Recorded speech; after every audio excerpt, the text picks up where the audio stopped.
தந்தி podcast தொகுப்புக்கு உங்களை வரவேற்பது காயத்ரி மோகன். பாகிஸ்தான் எல்லையில் மனுஷங்களையும் சுரங்கங்களையும் கண்டறியக்கூடிய வகையில் ரேடார்களை நிறுவும் பணிகளை எல்லை பாதுகாப்பு படை துரிதப்படுத்திட்டு வருது.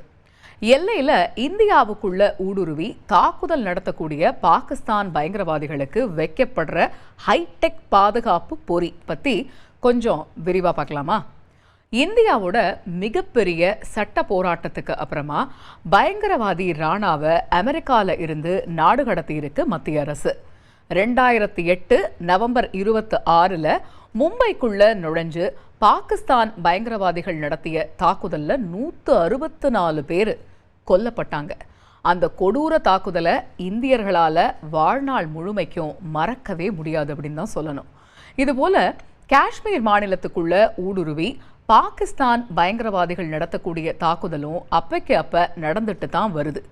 எல்லையில் ஊரி, பத்தான்கோட், புல்வாமா மாதிரியான தாக்குதல்களில் இந்திய ராணுவ வீரர்களும் இந்த தேசத்துக்காக வீர மரணம் அடைஞ்சதையும் யாராலையுமே அவ்வளவு எளிதாக மறக்க முடியாது. இப்படி எல்லையை தாண்டி வந்து தாக்குதல் நடத்தக்கூடிய பாகிஸ்தான் பயங்கரவாதிகளை பதிலடியில் இந்திய ராணுவம் சுட்டு வீழ்த்திட்டு தான் வருது. போன வருஷம் ஜம்மு காஷ்மீரில் கொல்லப்பட்ட பயங்கரவாதிகளில் சுமார் 60% பேர் பாகிஸ்தானை சேர்ந்தவங்க அப்படின்னு ராணுவ தளபதி ஜெனரல் உபேந்திர திவேதி போன ஜனவரி மாதம் சொல்லியிருந்தார். அப்போ அதிர்ச்சிகரமான இன்னொரு செய்தியையுமே அவர் குறிப்பிட்டார். அது என்ன அப்படின்னா, ஜம்மு காஷ்மீரில் செயல்படக்கூடிய பயங்கரவாதிகளில் 80% பேர் பாகிஸ்தானியர்கள் தான் அப்படின்னு தெரிவிச்சிருந்தார். இந்தியா தொடர்ச்சியாக எல்லையில் பாதுகாப்பு உட்கட்டமைப்புகளை வலுவாக்கிட்டு தான் வருது. நாட்டுடைய எல்லைக்கு விரைந்து படைகள் செல்லக்கூடிய வகையில் சுரங்கம், சாலை வசதிகளையுமே துரிதமாகவும் செஞ்சுட்டு தான் வருது. அதே போல் பயங்கரவாதிகளோட ஊடுருவலை தடுக்கிறதுக்கு தொழில்நுட்ப கண்காணிப்பையும் மேம்படுத்திட்டு வருது இந்தியா. சமீபத்தில் உள்துறை அமைச்சர் அமித்ஷா கத்துவால இருக்கக்கூடிய வினாய் ராணுவ தளத்துக்கு போயிருந்தார். அங்கே அவர் பேசினப்ப எல்லையில் ஊடுருவல்காரர்கள் அதே போல சுரங்க பாதைகளை கண்டறியதற்கு திறன் கொண்ட ஒரு மின்னணு கண்காணிப்பு தொழில்நுட்பம் ஜம்முவுடைய எல்லையில் பரிசோதிக்கப்பட்டு வர்றதா அவர் தெரிவிச்சிருந்தார். இந்த தொழில்நுட்பம் அடுத்த 4 ஆண்டுகளில் பாகிஸ்தானுடனான முழு எல்லையிலையுமே பயன்படுத்தப்படும் அப்படின்னு குறிப்பிட்டிருந்தார். இந்த தொழில்நுட்பம் நிறுவப்பட்டதுக்கு அப்புறமா ஊடுருவல் நடந்தா அது பற்றி வீரர்களுக்கு உடனடியாக தகவல் கிடைக்குமா, உடனடியாக இராணுவ வீரர்கள் பதிலடியை கொடுக்க முடியும் அப்படின்னும் பாகிஸ்தான் அதே போல வங்கதேச எல்லையில் மின்னணு கண்காணிப்பு தொழில்நுட்பம் முழுமையாக பொருத்தப்படணும் அப்படின்னும் குறிப்பிட்டிருக்கிறாரு.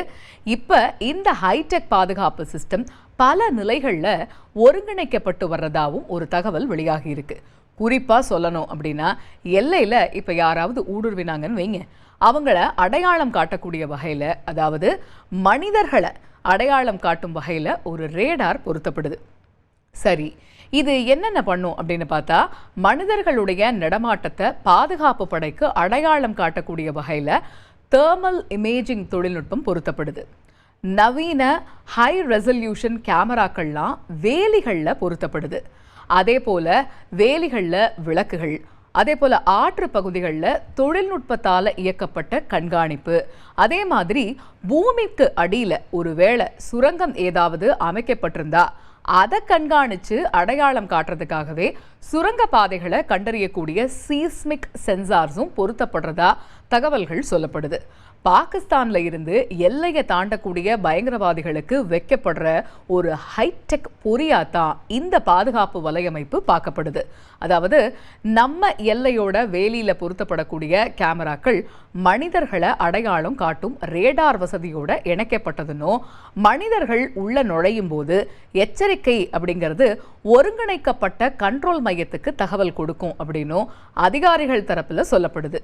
புகை மற்றும் மூடு பனி மாதிரி ஒரு தெளிவே இல்லாத சூழல்களில் கூட கேமராக்கள் யாராவது உள்ள நுழைஞ்சாங்க அப்படின்னா அடையாளம் காட்டும் அப்படின்னு சொல்லப்படுது. எல்லா மாதிரியான வானிலை சூழல்லையுமே ரேடார்களை பயன்படுத்த முடியும். பனிப்பொழிவு, மழை காலங்கள்லையும் கேமராக்கள் செயலிழக்கும் சூழல்ல ரேடார்கள் சரியான சிக்னல்ஸ், அதாவது சமிக்ஞைகளை வழங்கும். அப்படின்னும் அதுபோல கட்டுப்பாட்டு அறைக்கு ஒருத்தங்க எந்த பகுதியை நோக்கி நகர்றாங்க அப்படிங்கிற தகவலையும் கூட இந்த ரேடார் வாயிலா பெற முடியும் அப்படின்னும் அதிகாரிகள் தரப்புல சொல்லப்படுது. தொழில்நுட்ப கட்டமைப்புகளோடு சேர்ந்து அடிப்படையான பாதுகாப்பு உட்கட்டமைப்புகளும் எல்லையில மேலும் வலுவாக்கப்பட்டு வருதாவும் சொல்லப்படுது. எப்படி அப்படின்னா, வேலி பலப்படுத்தப்பட்டிருக்கு. ஒவ்வொரு 270 மீட்டர் இடைவெளியிலுமே விளக்குகள், அதே போல கண்காணிப்பு கோபுரங்கள் அமைக்கப்பட்டிருக்கு. ஆத்து பகுதியில் முடிஞ்ச வரைக்கும் வேலி அமைக்கப்பட்டிருப்பதாகவும் 2 புறமும் கண்காணிப்பு கோபுரங்கள் அமைக்கப்பட்டு பாதுகாப்பு அதிகரிக்கப்பட்டிருப்பதாகவும் அதிகாரிகள் தரப்புல சொல்லப்படுது. பாகிஸ்தான்ல இருந்து இந்தியாவுக்குள்ள பயங்கரவாதிகள் கடக்கக்கூடிய சுரங்க பாதைகளை கண்டறிய நில அதிர்வு சென்சார்கள் பரிசோதனை செய்யப்பட்டு வருவதாகவும் அதிகாரிகள் மட்டத்தில் சொல்லப்படுது. அது மட்டும் கிடையாது, பூமிக்கு அடியில் துளைகள், இடைவெளி இந்த மாதிரி ஏதாவது இருக்கா அப்படிங்கிறத இந்த சென்சார் பாதுகாப்பு படையினருக்கு அடையாளம் காட்டுமா. அதாவது துளைகள் அப்படி ஏதாவது தென்பட்டா உடனே சிக்னலும் கொடுக்குமா. 2016 பத்தான்கோட் விமானப்படை தள தாக்குதலுக்கு அப்புறமா மத்திய அரசு ஒரு விரிவான ஒருங்கிணைந்த எல்லை மேலாண்மை அமைப்பை உருவாக்கும் பைலட் திட்டங்களை தீவிரமாக்கிட்டு வருது. ஏற்கனவே இந்த திட்டத்தில் இந்தியா பாகிஸ்தான் எல்லையில் 10 கிலோமீட்டர், அதே போல இந்தியா வங்கதேச எல்லையில் 61 கிலோமீட்டர் தொலைவில் ரேடார், கண்காணிப்பு கேமரான்னு ஒரு ஒருங்கிணைந்த எல்லை மேலாண்மை, அதே போல ஒரு எல்லை கண்காணிப்பு கட்டமைப்பையும் மத்திய அரசு முடிச்சிருக்கு. அது மட்டும் கிடையாது, எல்லையை கடக்கும் நீரோடை பகுதிகளிலையும் சோனார் பாதுகாப்பு கட்டமைப்பு பொருத்தப்படுது. குறிப்பா சொல்லணும்னா, வங்கதேச எல்லையில தான் அதிகமான நீரோடைகள் கடக்கிறதால அதுலயும் குறிப்பா மழைக்காலங்கள்ல பாதுகாப்பு பணிகள் ரொம்பவே சவால் நிறைஞ்சதா தான் இப்போ வரைக்கும் இருக்கு. இதுக்குமே தீர்வு காணக்கூடிய வகையில நடவடிக்கைகள் எடுக்கப்பட்டு வருது. எல்லையில மனுஷங்களையும் சுரங்கங்களையும் கண்டறியக்கூடிய வகையில ரேடார்களை கொண்ட ஹைடெக் பாதுகாப்பு வலையமைப்பை எல்லையில நிறுவும் போது அது நம்ம நாட்டுடைய எல்லை பகுதியில ஊடுருவலை நிச்சயமா தடுக்க முடியும்.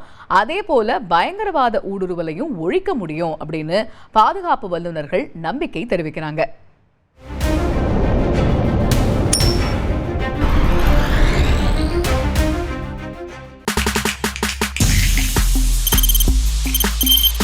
தவிர்க்க முடியாத தம்ப்நெயில்ஸ், கலக்கலான கண்டென்ட்ஸ், சினிமாவும் சீரியஸ் பிரச்சனைகளும், சும்மாவே ராம் சரண் தளபதி விஜய் எப்படா பெரிய கலகலப்பும் கைகலப்பும்.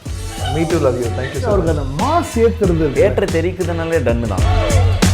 பிரேக்கே இல்லாமல் பிரேக்கிங் நியூஸ் சொல்லும் தந்தி டிவி ஆப். இன்ஸ்டா தலைமுறை வரை இறங்கி அடிக்கும் தந்தி டிவியின் டிஜிட்டல் எக்ஸ்க்ளூசிவ்.